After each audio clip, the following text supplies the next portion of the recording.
ಸಿದ್ದರಾಮಯ್ಯ ಬೆನ್ನಲ್ಲೇ DCM DK Shivakumar ಮೈಸೂರಿಗೆ entry ಕೊಟ್ಟಿದ್ದಾರೆ. ನಾಳೆ ಮೈಸೂರು ಲೋಕ ಅಖಾಡಕ್ಕೆ ಡಿಸಿಎಂ ಡಿಕೆಶಿ ಎಂಟ್ರಿ ಕೊಡ್ತಾ ಇದ್ದಾರೆ.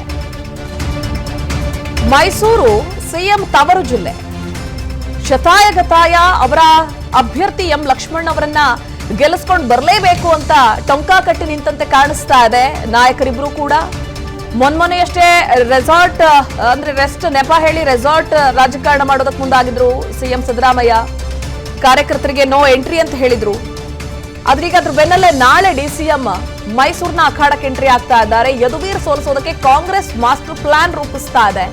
ಸಿಎಂ ನಂತರ ನಾಳೆ ಮೈಸೂರಿನ ಅಖಾಡಕ್ಕೆ ಡಿಕೆ ಶಿವಕುಮಾರ್ ಎಂಟ್ರಿ ಆಗ್ತಾ ಇದ್ದಾರೆ. ನಾಳೆ ಪಕ್ಷ ಸೇರ್ಪಡೆ ಕಾರ್ಯಕ್ರಮದಲ್ಲಿ ಡಿಸಿಎಂ ಡಿಕೆ ಶಿವಕುಮಾರ್ ಕೂಡ ಭಾಗಿಯಾಗ್ತಾ ಇದ್ದಾರೆ.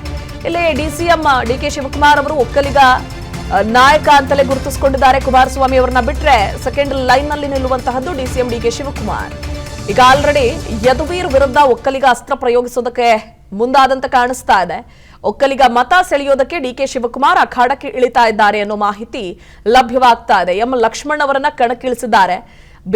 ಬಿಜೆಪಿಯ ಯದುವೀರ್ ಒಡೆಯರ್ ಅವರ ವಿರುದ್ಧ ಕಾಂಗ್ರೆಸ್ನ ಅಭ್ಯರ್ಥಿ ಎಂ ಲಕ್ಷ್ಮಣ್ ಕಣದಲ್ಲಿದ್ದಾರೆ. ಕೆಪಿಸಿಸಿಯ ವಕ್ತಾರರಾಗಿ ಅವರು ಕೆಲಸವನ್ನ ನಿರ್ವಹಿಸ್ತಾ ಇದ್ರು. ಸಾಕಷ್ಟು ರೀತಿಯಾದಂತಹ ಗೊಂದಲ ಇತ್ತು. ಅಭ್ಯರ್ಥಿಯನ್ನ ಹಾಕೋಕ್ಕಿಂತ ಮುಂಚೆ ಯಾರನ್ನ ಕಣಕ್ಕಿಳಿಸಿದ್ರೆ ಅಲ್ಲಿ ಸೂಕ್ತ ಅನ್ನುವಂತಹದ್ದನ್ನ ಅವರು ಅಳೆದು ತೂಗಿ ಲೆಕ್ಕ ಹಾಕಿ ಫೈನಲಿ ಲಕ್ಷ್ಮಣ್ ಅವರನ್ನ ಕಣಕ್ಕಿಳಿಸಿದ್ದಾರೆ. ಸೊ ಶತಾಯಗತಾಯ ಮೈಸೂರು ಕ್ಷೇತ್ರ ಗೆಲ್ಲೋದಕ್ಕೆ ಸಿಎಂ ವ್ಯೂಹವನ್ನ ರಚಿಸಿದ್ದಾರಂತೆ. 3 ದಿನದಿಂದ ಮೈಸೂರಿನಲ್ಲೇ ಕುಳಿತು ವಾಸ್ತವ್ಯ ಹೂಡಿದ್ದಾರೆ. ಒಕ್ಕಲಿಗ ಅಹಿಂದ ಅಸ್ತ್ರ ಪ್ರಯೋಗಿಸುವುದಕ್ಕೆ ಸಿಎಂ ಮುಂದಾದಂತೆ ಕಾಣಿಸ್ತಾ ಇದೆ. ಬ್ರಾಹ್ಮಣ ಲಿಂಗಾಯತ ಮತಗಳಿಗಾಗಿ ಮುಖಂಡರಿಗೆ ಗಾಳ ಹಾಕ್ತಾ ಇದ್ದಾರೆ. ಸ್ಥಳೀಯ ಮುಖಂಡರಿಗೆ ಗಾಳ ಹಾಕ್ತಿರುವ ಕಾಂಗ್ರೆಸ್ ಪಕ್ಷ ಕುತೂಹಲಕ್ಕೆ ಕಾರಣವಾಗ್ತಾ ಇದೆ. ಮೈಸೂರು ಲೋಕಸಭಾ ಅಖಾಡ.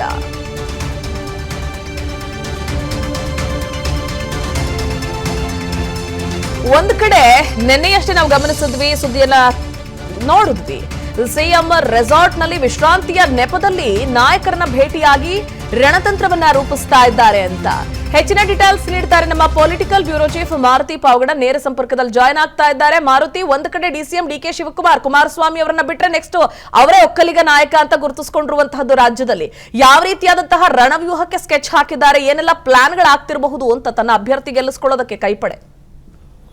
ಪ್ರತಿಭಾ, ಹಳೆ ಮೈಸೂರು ಭಾಗದಲ್ಲಿ ಬರುವಂತಹ ಮೈಸೂರು, ಮಂಡ್ಯ, ಬೆಂಗಳೂರು ಗ್ರಾಮಾಂತರ, ತುಮಕೂರು, ಕೋಲಾರ, ಚಿಕ್ಕಬಳ್ಳಾಪುರ, ಈ ಚಾಮರಾಜನಗರ, ಈ 7 ಕ್ಷೇತ್ರದಲ್ಲೂ ಕೂಡ ಒಕ್ಕಲಿಗ ಸಮುದಾಯದ ಪ್ರಭಾವ ಜಾಸ್ತಿ ಇದೆ. ಒಂದು ಕಡೆ ಮತಗಳು ಕೂಡ ಆ ಸಮುದಾಯದ ಹೆಚ್ಚಾಗಿರುವಂಥದ್ದು, ಜೊತೆಗೆ ಆ ಸಮುದಾಯ ಹೇಳ್ದಂತೆ ನಡ್ಕೊಳ್ಳುವಂತಹ ಕೆಲ ಸಮುದಾಯಗಳು ಕೂಡ ಇದ್ದಾವೆ. ಹೀಗಾಗಿ ಆ ಸಮುದಾಯದ ಮತಗಳನ್ನು ನಾವು ಸೆಳೆದಿದ್ದೇ ಆದರೆ ಆ ಕ್ಷೇತ್ರದಲ್ಲಿ ಗೆಲ್ಲೋದು ಭಾಳಷ್ಟು ಕಷ್ಟ ಆಗೋದಿಲ್ಲ ಅನ್ನುವಂಥ ಒಂದು ಲೆಕ್ಕಾಚಾರದಲ್ಲಿ ಸಿದ್ದರಾಮಯ್ಯ ಮತ್ತು ಡಿ ಕೆ ಶಿವಕುಮಾರ್ ಅವರು ಇರುವಂಥದ್ದು. ಕಳೆದ 2 ಚುನಾವಣೆಗಳಿಂದಲೂ ಕೂಡ 2019ರ ಲೋಕಸಭಾ ಚುನಾವಣೆ ಆಗಿರ್ಬೋದು, 2014ರ ಲೋಕಸಭಾ ಚುನಾವಣೆಯಲ್ಲಿ ಬಿಜೆಪಿ ಈ ಕ್ಷೇತ್ರದಲ್ಲಿ ತನ್ನ ಜಯಬೇರಿ ಬಾರಿಸಿದೆ.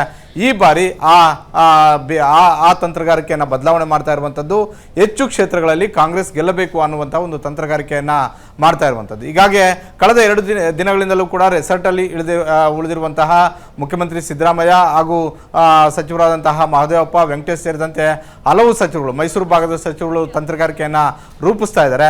ಯಾರನ್ನೆಲ್ಲ ಪಕ್ಷಕ್ಕೆ ಕರ್ಕೊಂಡು ಬಂದರೆ ನಮಗೆ ಅಲ್ಲಿ ಪ್ಲಸ್ ಪಾಯಿಂಟ್ ಆಗ್ಬೋದು ಅಂತ. ಅದು ಮೈಸೂರು ಆಗ್ಬೋದು, ಚಾಮರಾಜನಗರ ಆಗಿರ್ಬೋದು, ಮಂಡ್ಯ ಆಗಿರ್ಬೋದು, ಬೆಂಗಳೂರು ಗ್ರಾಮಾಂತರ ಆಗಿರ್ಬೋದು, ಈ ಕ್ಷೇತ್ರಗಳಲ್ಲಿ ಗೆಲ್ಲೋದು ತಂತ್ರಗಾರಿಕೆ ಹೇಗೆ ಅಂತ ಈಗ ಇವತ್ತಿನಿಂದ ಡಿಸಿಎಂ ಡಿ ಕೆ ಶಿವಕುಮಾರ್ ಅವರು ಕೂಡ ಎಂಟ್ರಿ ಆಗಿರುವಂಥದ್ದು. ಡಿ ಕೆ ಶಿವಕುಮಾರ್ ಅವರು ಮುಖ್ಯಮಂತ್ರಿ ಆಗ್ತಾರೆ ಅನ್ನುವಂಥ ಒಂದು ಕಾರಣಕ್ಕೋಸ್ಕರವೇ ಕಳೆದ ವಿಧಾನಸಭಾ ಚುನಾವಣೆಯಲ್ಲಿ 2023ರ ಮೇ ತಿಂಗಳಲ್ಲಿ ನಡೆದಂಥ ವಿಧಾನಸಭಾ ಚುನಾವಣೆಯಲ್ಲಿ ಸಮುದಾಯ JDS ಅನ್ನು ಬಿಟ್ಟು ಕಾಂಗ್ರೆಸ್ ಅನ್ನು ಅಪ್ಕೊಳ್ತು. ಹೀಗಾಗಿ ಹಳೆ ಮೈಸೂರು ಭಾಗದಲ್ಲಿ ಈ ಬಾರಿ JDSಗಿಂತಲೂ ಕೂಡ ಕಾಂಗ್ರೆಸ್ ಹೆಚ್ಚು ಸ್ಥಾನಗಳು ಕೂಡ ಗೆಲ್ಲೋದಕ್ಕೆ ಕಾರಣವಾಯಿತು ಅನ್ನುವಂಥ ಒಂದು ರಾಜಕೀಯ ಚರ್ಚೆ ಇದ್ದೇ ಇದೆ. ಅದೇ ರೀತಿಯಾದಂಥ ಒಂದು ತಂತ್ರಗಾರಿಕೆಯನ್ನು ಮತ್ತೆ ಡಿ ಕೆ ಶಿವಕುಮಾರ್ ಅವರು ಪ್ಲೇ ಮಾಡೋದಕ್ಕೆ ಮುಂದಾಗಿರುವಂಥದ್ದು. ಆ ಒಂದು ಕಾರ್ಡನ್ನು ಅಂದರೆ ಒಕ್ಕಲಿಗ ಸಮುದಾಯ ನನ್ನ ಪರವಾಗಿ ನಿಂತರೆ ಮುಂದಿನ ದಿನಗಳಲ್ಲಿ ನಾನು ಕೂಡ ಮುಖ್ಯಮಂತ್ರಿ ಆಗ್ಬೋದು ಅನ್ನುವಂಥ ಒಂದು ಕಾರ್ಡ್ ಪ್ಲೇ ಮಾಡೋದರ ಮುಖೇನ ಈ ಕ್ಷೇತ್ರದಲ್ಲಿ ಆ ಸಮುದಾಯ ಎಲ್ಲೆಲ್ಲಿ ಪ್ರಭಾವ ಇದೆಯೋ ಆ ಕ್ಷೇತ್ರಗಳಲ್ಲಿ ಸಮುದಾಯ ಕೈ ಹಿಡಿಬೇಕು ಅನ್ನುವಂಥ ಒಂದು ಮನವಿ ಮಾಡೋದಕ್ಕೆ ಮುಂದಾಗಿರುವಂಥದ್ದು. ಪ್ರತಿಭಾ, ಓಕೆ, ಥ್ಯಾಂಕ್ ಯು ಮಾರುತಿ ಡೀಟೇಲ್ಸ್ಗಾಗಿ. ಅನುಕ್ಷಣದ ಸುದ್ದಿಗಳಿಗಾಗಿ ವಿಸ್ತಾರ ನ್ಯೂಸ್ ಯೂಟ್ಯೂಬ್ ಚಾನೆಲ್ ಸಬ್ಸ್ಕ್ರೈಬ್ ಮಾಡಿ. ಹೊಸ ಸುದ್ದಿಗಳ ನೋಟಿಫಿಕೇಶನ್ಗಾಗಿ ಬೆಲ್ ಐಕಾನ್ ಕ್ಲಿಕ್ ಮಾಡಿ. ಲೇಟೆಸ್ಟ್ ಅಪ್ಡೇಟ್ಸ್ಗಾಗಿ www.vistaranews.com ವೆಬ್ಸೈಟ್ಗೆ ವಿಸಿಟ್ ಮಾಡಿ. ಅಂಗೈಯಲ್ಲೇ ಜಗತ್ತಿನ ಸುದ್ದಿ ತಿಳಿಯಲು ವಿಸ್ತಾರ ನ್ಯೂಸ್ ಕನ್ನಡ ಆಪ್ ಡೌನ್ಲೋಡ್ ಮಾಡಿ.